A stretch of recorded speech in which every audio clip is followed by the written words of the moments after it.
Good morning students. तो previous class में हम लोग डिस्कशन कर रहे थे dependency of velocity of sound. उसमें हम लोगों ने देखा था किसके बारे में, टेम्परेचर के बारे में। साथ ही में उसमें हम लोगों ने देखा था कि मास से कैसे रिलेट होता है velocity of sound in dry air, humid air, किसमें ज़्यादा होती है किसमें कम होती है। ठीक है, इन सब के बारे में हम लोगों ने स्टडी किया था। इसके बाद हम लोग जो पढ़ने वाले हैं वो है कुछ फिनोमेना साउंड से रिलेटेड, जिसमें फर्स्ट फिनोमेना है इको। जिसमें फर्स्ट फिनोमेना क्या है? इको। तो हेडिंग डालना सभी लोग, इको हेडिंग डालो। ठीक, जैसे कि आप लोगों ने देखा हो कि हम लोग बहुत मूवी में भी देखा है, बहुत लोगों ने रियल लाइफ में भी, कि हम लोग कहीं भी किसी भी हिल स्टेशन पर जाते हैं, किसी भी पहाड़ पर होते हैं, वहाँ से हम कुछ भी साउंड प्रोड्यूस करते हैं अपने माउथ के थ्रू या किसी भी थ्रू। ठीक है, तो उसका क्या करता है, कुछ टाइम बाद हमें वो साउंड वापस सुनाई देता है। कुछ टाइम बाद क्या होता है, हमें वो साउंड वापस सुनाई देता है। तो साउंड वापस सुनाई देने के पीछे रीजन क्या था कि वो साउंड जो हम प्रोड्यूस किए हैं वो क्या होता है, किसी ना किसी मटेरियल या किसी ना किसी ऑब्जेक्ट के थ्रू रिफ्लेक्ट होकर वापस आता है। वो क्या होता है, रिफ्लेक्ट होकर वापस आता है। और इसी को हम लोगों ने क्या नाम दिया, इको। इसी को हम लोगों ने क्या नाम दिया, इको नाम दिया। तो यदि मैं डेफिनेशन लिखता हूँ अबाउट इको, तो ये क्या होगा, reflection of sound, reflection of sound, reflection of sound by any material, by any material that can be heard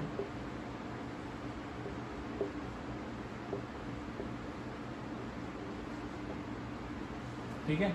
eco कब प्रोड्यूस होगा, जब साउंड का किसी मटेरियल या किसी ऑब्जेक्ट से क्या हो, रिफ्लेक्शन हो, और जो वापस साउंड आ रहा है यदि हमें वो सुनाई दे रहा है, जो साउंड वापस आ रहा है और वो हमें सुनाई दे रहा है, तभी हम उसे क्या नाम देते हैं, इको नाम देते हैं। यदि हमें वापस साउंड सुनाई नहीं देता, हर सरफेस एक रिफ्लेक्टर का वर्क करता है। ठीक है, ये याद रखना, every surface work as a reflector, as a reflector. लेकिन क्या होता है, कुछ तो बहुत अच्छे रिफ्लेक्टर हो जाते हैं और कुछ बहुत बैड टाइप के रिफ्लेक्टर होते हैं। जैसे कि कोई भी flat and hard surface, flat and hard surface is good reflector. ठीक है, गुड रिफ्लेक्टर। ठीक, तो reflection of sound by any material that can be heard, वो क्या कहलाता है, हमारा इको कहलाता है। और इको के लिए कोई भी सरफेस कैसा वर्क करता है कि रिफ्लेक्टर की तरह वर्क करता है, जो साउंड को वापस क्या करेगा, रिफ्लेक्ट करेगा। लेकिन कुछ बहुत अच्छे टाइप के रिफ्लेक्टर होते हैं और कुछ बैड रिफ्लेक्टर होते हैं। तो फ्लैट और हार्ड सरफेस किसका एग्जांपल होता है, गुड रिफ्लेक्टर का। फ्लैट एंड हार्ड सरफेस किसका एग्जांपल होता है, गुड रिफ्लेक्टर का। ठीक है, नोट कर लिया। चलो आगे देखते हैं। तो क्या हुआ कि यहाँ पर यदि कोई सरफेस है, सपोज करो यहाँ पर एक पर्सन है, ठीक है, यहाँ पर एक वॉल है। अब इस पर्सन ने क्या किया, साउंड को प्रोड्यूस किया। साउंड का वेलोसिटी कितना, vs। इसने क्या किया, साउंड प्रोड्यूस किया। कोई सोर्स था इसके पास साउंड का, सपोज कर लो ये विसल है इसके पास, विसल से साउंड प्रोड्यूस किया। और after A T time person hear the sound, after t time person hear the sound। उसने t = 0 पर विसल से साउंड प्रोड्यूस किया और कितने टाइम बाद उसे अगेन सुनाई दिया साउंड, t टाइम बाद। Then find the distance between person and the wall, then find the distance between person and the wall, person and wall। ठीक है। तो हमें क्या बताना है, इस आदमी और इस विसल के बीच में कितना डिस्टेंस होगा, ये हमें फाइंड आउट करना है।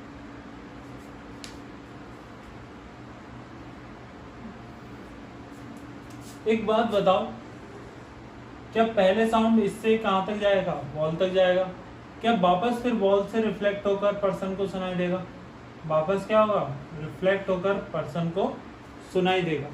तो साउंड ने टोटल कितना डिस्टेंस ट्रेवल किया, साउंड ने टोटल कितना डिस्टेंस ट्रेवल किया? क्या यदि ये डी ट्रेवल किया तो क्या उसको इधर भी डी ट्रेवल करना पड़ गया? इसको यदि जाने में कितना ट्रेवल करना पड़ गया, डी, तो क्या वापस आने में भी डी ट्रेवल करना पड़ गया?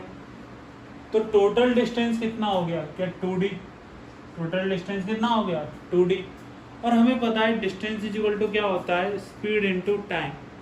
डिस्टेंस इज इक्वल टू क्या होता है, स्पीड इनटू टाइम। उसका स्पीड कितना है, क्या vs, कितनी स्पीड से साउंड ट्रेवल कर रहा है, vs से, और कितने टाइम बाद उसको वापस सुनाई दिया, क्या t टाइम बाद। तो d इज इक्वल टू क्या हो गया, bs into T by two. D is equal to क्या हो गया, bs इंटू टी बाई। क्या ये मेरा बात समझ में आया? ठीक है, एक बार दोबारा देखो। पर्सन ने क्या किया, t इज इक्वल टू 0 पर विसिल को बजाया। विसिल जो साउंड प्रोड्यूस हुआ उसका स्पीड हमें कितना गिवन है, bs। पर्सन और वॉल के बीच का डिस्टेंस हमें फाइंड आउट करना है, find the distance between person and the wall. अब मैंने क्या मान लिया, पर्सन और वॉल के बीच का डिस्टेंस कितना है, d। मैंने क्या मान लिया, पर्सन और वॉल के बीच का डिस्टेंस कितना है, d। अब मुझे पता है कि पहले तो साउंड को क्या होना पड़ेगा, पर्सन से कहाँ तक जाना पड़ेगा, वॉल तक जाना पड़ेगा। उसके बाद वॉल किसका वर्क करेगा, रिफ्लेक्टर का, और साउंड को वापस अपोजिट डायरेक्शन में क्या कर देगा, सेंड कर देगा। तो यहाँ से जब साउंड जाएगा तो इससे क्या होगा, कोलिजन करेगा, ये वापस आएगा। तो यहाँ से यहाँ तक जाने में यदि इसको डी डिस्टेंस ट्रेवल करना पड़ गया तो वापस आने में भी कितना ट्रेवल करना पड़ा, डी। तो टोटल डिस्टेंस साउंड ने कितना ट्रेवल किया, क्या D plus D. Total distance sound ने कितना ट्रेवल किया, डी प्लस डी। तो टोटल डिस्टेंस कितना हो गया, 2d। टोटल डिस्टेंस कितना हो गया, 2d। और डिस्टेंस इज इक्वल टू क्या होता है, क्या speed into time. Distance is equal to क्या होता है, स्पीड इनटू टाइम। स्पीड कितना, vs। कितने टाइम बाद पर्सन को सुनाई दिया, t टाइम। तो 2d इज इक्वल टू क्या आ गया, vs इंटू t। तो d इज इक्वल टू क्या हो गया, vs into T by two. d is equal to क्या हो गया, vs into T by two. ठीक है, बोलो यहाँ तक समझ में आ गया?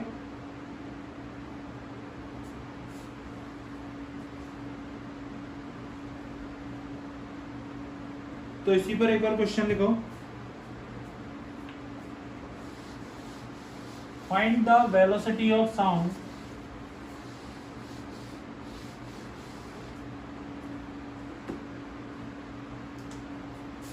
find the velocity of sound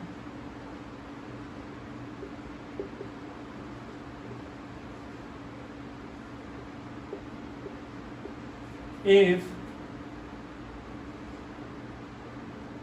a person clap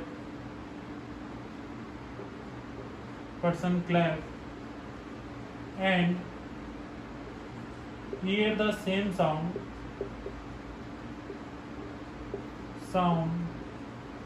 after 5 seconds, after 5 seconds, ठीक है। नेक्स्ट क्या नोट करना, the distance between person and wall is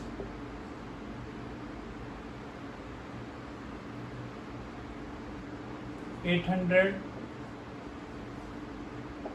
meter. The distance between person and wall is 800 meter.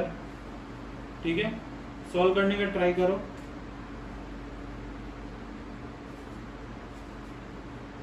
तो चलो देखते हैं, ठीक है। यहाँ पर एक पर्सन था, यहाँ पर एक वॉल, ठीक। इन दोनों के बीच का डिस्टेंस मैंने कितना मान लिया, d। यहाँ से साउंड कितनी स्पीड का प्रोड्यूस हुआ, वीएस। अब जो साउंड को टोटल डिस्टेंस ट्रेवल करना पड़ता है वो क्या रहता है, 2d इज इक्वल टू क्या रहता है, वीएस इंटू टी। अब लेकिन अभी क्या गिवन है, distance between person and wall is 800 metre. तो क्या मुझे डी का वैल्यू गिवन है, मुझे किसका वैल्यू गिवन है, डी का वैल्यू। तो 2 into 800 is equal to V S into time कितना, 5 सेकेंड। टाइम कितना, 5 सेकेंड। तो V S is equal to आ गया 1600 अपॉन 5। कितना आ गया, 1600 अपॉन 5। ठीक है, डिवाइड करोगे तो कितना आ जाएगा, 320 मीटर पर सेकेंड। तो साउंड का स्पीड कितना हो गया, 320 मीटर पर सेकेंड। क्या ये बात समझ में आ गई? ठीक। इसमें सेकंड पॉइंट लिखो, जैसे हम लोग इको पढ़े हैं वैसे ही एक और फिनोमेना हमें पढ़ना होता है। और सेकंड पॉइंट कौन सा रहेगा,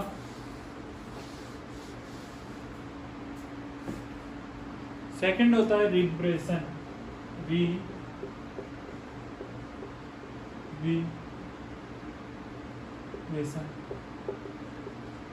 रिब्रेशन, ठीक है।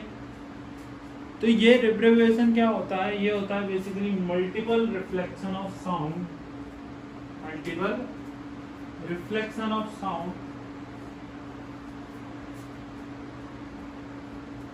क्या होता है, multiple reflection of sound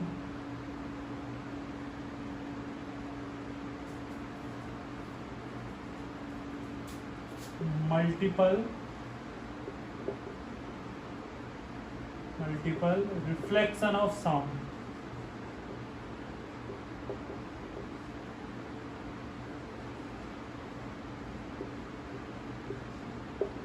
in A compact place,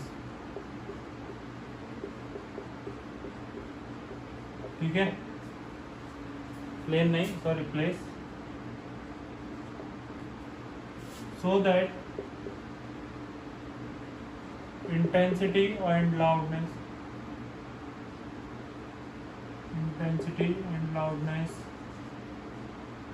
of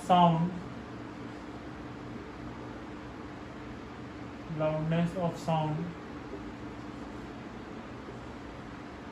increase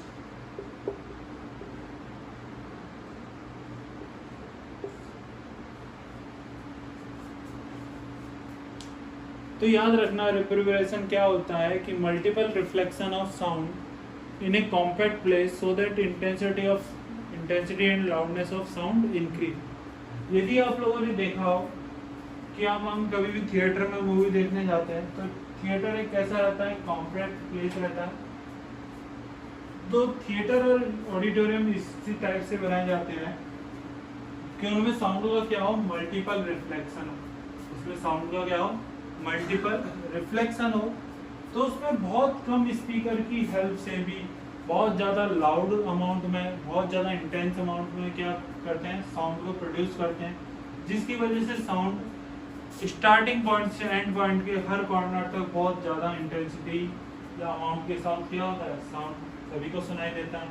जैसे कि आप लोगों ने बहुत जगह देखा हो क्लब, ठीक है, ये डिस्को, ये सब इसी टाइप से फॉर्म किए जाते हैं कि वहां पर साउंड का क्या हो, continuously multiple reflection.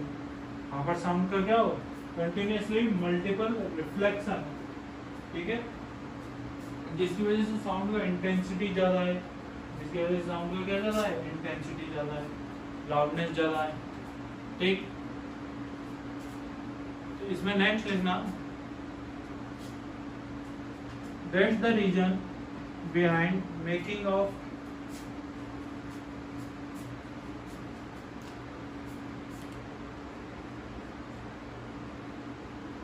that's the reason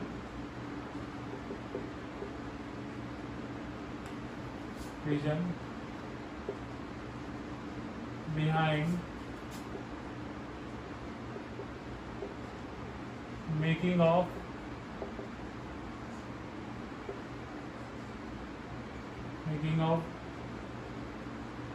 theater ठीक है, ऑडिटोरियम, ऑडिटोरियम,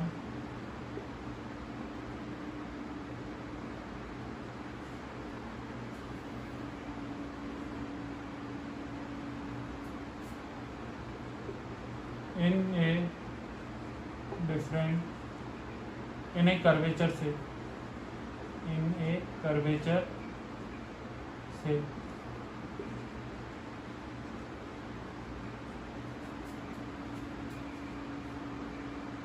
तो आप लोगों ने देखा होगा कि थिएटर और ये सब स्टार्टिंग में कर्वेचर सा दिखाई देता है।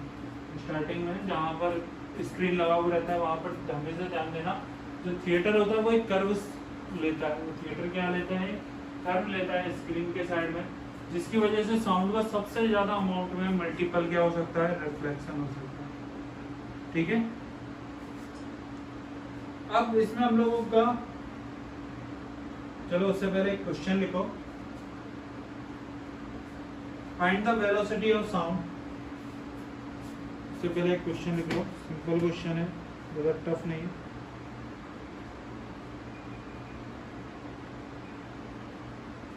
Find the velocity of sound. Find the velocity of sound if a shape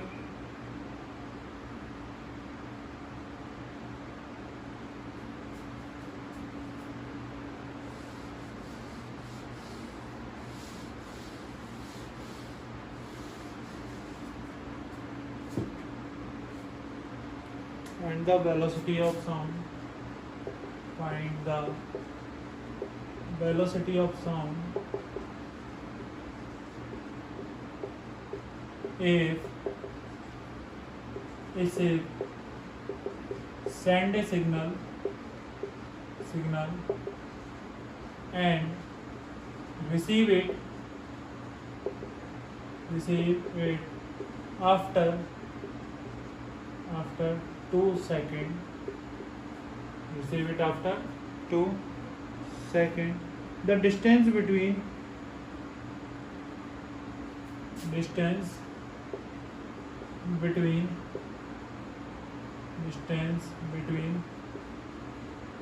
and surface